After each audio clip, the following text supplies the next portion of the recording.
Okay बच्चों, तो next question number 6।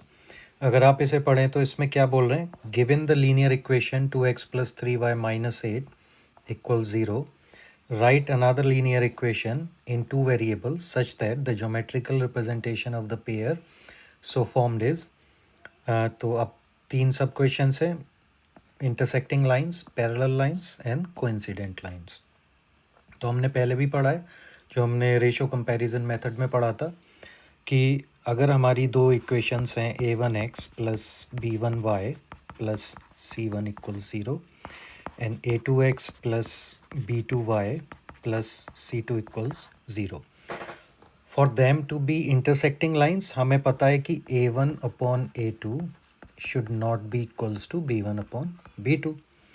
तो हमारी पहली इक्वेशन गिवन है, तो हम फर्स्ट इक्वेशन को लिख लेते हैं। इक्वेशन 1 वो क्या है? 2x + 3y - 8 = 0, right. तो हमें पता है a1 हमारा इसमें 2 है और b1 3 है और c1 -8 है। कि हमें c1 से तो मतलब ही नहीं है, सिर्फ यहाँ तक कि हमें कैलकुलेट करना है। तो हम अपनी सेकंड इक्वेशन कैसी बना सकते हैं? तो अगर हम अपनी सेकंड इक्वेशन को देखें तो सेकंड इक्वेशन के लिए हमारा a1/a2, लेट्स एज्यूम हम यहाँ पर a1/a2 लिखते हैं और यहाँ b1/b2 लिखते हैं, ठीक है। तो a1 कितना है? 2 और b1 कितना है? 3। तो अगर हम इसे 2/3 कर दें और इसे 3/4 कर दें, right, they can be many equations. तो आपको पता है कि ये दोनों वैल्यूज सेम नहीं होंगी, तो ये इंटरसेक्टिंग लाइंस होंगी, राइट। तो हम इस a2 के बेस पर अगर अपनी इक्वेशन लिखें तो वो क्या होगी? 3x + 4y, और c1 में आप कुछ भी ले सकते हैं c2 में। तो c2 में लेट्स अज्यूम विल टेक -4 = 0।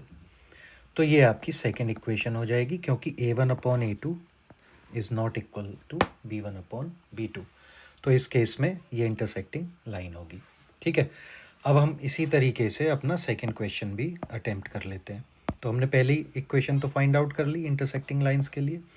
अब अगर हम अपनी जो फर्स्ट इक्वेशन दी है उसे यहाँ लिख देते हैं। 2x + 3y - 8 = 0। तो पैरेलल लाइंस के लिए क्या होगा? पैरेलल लाइंस के लिए हमें पता है a1/a2 = b1/b2 and this does not equal c1/c2। तो हमें पता है a1/a2 = b1/b2 किस केस में हो सकता है? अगर मान लीजिए हमारा a1 कितना है? 2 और b1 कितना है? 3। तो अगर हम a2 को यहाँ पर लेट्स एज्यूम 4 कर दें और b2 को 6 कर दें, तो a1/a2 कितना होगा?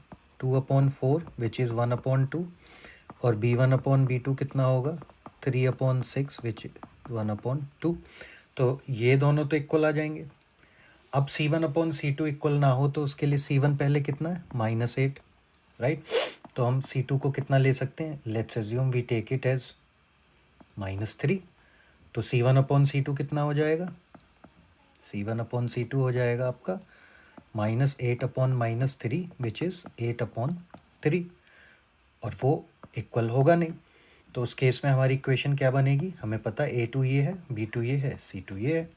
तो अगर हम इसे लिखेंगे तो 4x + 6y - 3 = 0। हमने सिंपल क्या करा? a2x + b2y + c2 = 0 में a2 की वैल्यू हमने, एक मिनट, a2 की वैल्यू हमने यहाँ से उठाई, a2 की वैल्यू ये उठाई, b2 की वैल्यू ये उठाई और c2 की वैल्यू ये उठाई, और हमने सिंपली ये इक्वेशन अपनी बना दी, राइट।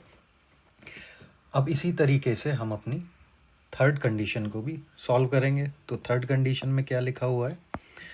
थर्ड कंडीशन में वो कोइंसिडेंट लाइंस होनी चाहिए। तो कोइंसिडेंट लाइंस के लिए क्या होती है condition? a1/a2 = b1/b2 = c1/c2, right.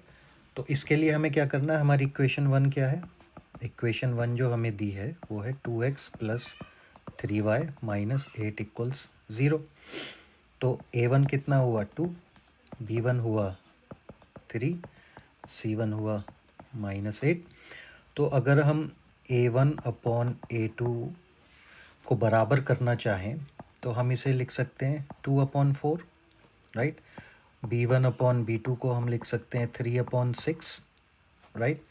और C1 अपॉन C2 को हम लिख सकते हैं -8 अपॉन -16। तो अगर आप देखेंगे तो इसमें A1 अपॉन A2 कितना आएगा 1/2, राइट। A1 A2 की रेशो, B1 B2 की रेशो कितनी आएगी 1/2, और C1 C2 की रेशो कितनी आएगी, माइनस से माइनस गया 1/2। तो जो हमने कॉम्बिनेशन यहाँ पर निकाला ये बिल्कुल राइट कॉम्बिनेशन है। मींस A2 की वैल्यू हम 4 डाल सकते हैं, B2 की वैल्यू 6 एंड C2 की वैल्यू -16।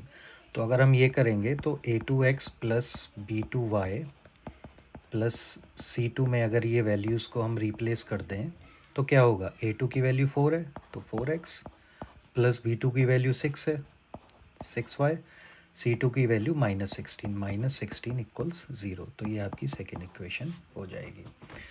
तो आप देखें हमने कितनी इजीली, हमें बस ये पता होना चाहिए कि इंटरसेक्टिंग लाइंस के लिए क्या कंडीशन होगी, पैरेलल लाइंस के लिए क्या कंडीशन होगी, राइट, ये वाली, और ये इंटरसेक्टिंग लाइंस के लिए, और ये this is for coincident lines. तो हम इजीली अपने क्वेश्चन को सॉल्व कर सकते हैं, right. Now let's look at question number 7।